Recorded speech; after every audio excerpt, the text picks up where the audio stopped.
sometimes she does give wonky answers if you ask her weird questions. Siri just says, I found results for you. Okay, this is what I've found on such and such. Siri's just a little temperamental for me. I don't know if she quite understands what I'm saying. I feel like little has been done to adapt her to being the latest and greatest. I know I've sent some questionable wrong texts to people. Like already has never talked to texted correctly. It is always Artie, like the man's name. It's faster for me to just do it with my hands. She says these funny things if you ask her about, how many friends do I have, and she tells you this snarky joke. Like, that's the epitome of Siri.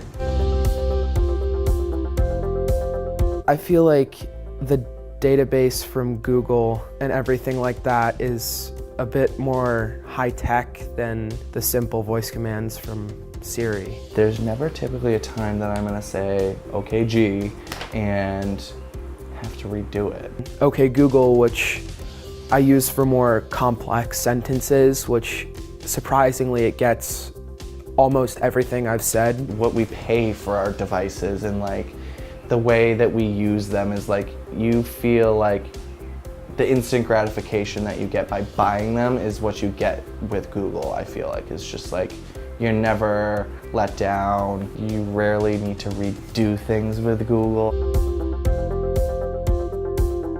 Sometimes with Cortana, it's very inconsistent. Hey Cortana, open up Excel. And then for some reason, it gave me it searched up how to use Hey Cortana. It can just go on itself and mess up something. Like I've been watching a TV show and it's done something out of the blue, even though I didn't say anything, so that's why I tend not to use it. Sometimes it works really well, knows exactly what I'm saying.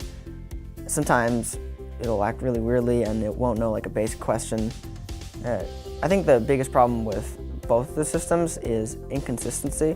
You depend on those things, you expect certain things, but when they don't work, you're a little bit stressed out because they're supposed to. I wasn't the biggest fan of Amazon Echo. The speaker in Echo is terrible in my opinion. It's just really papery sounding and just cheap sounding to me. I think it goes to 10. I think this does too. I don't think you can get above 8 without it rattling. It just rattles because it has that spinny button on the top to play with the volume.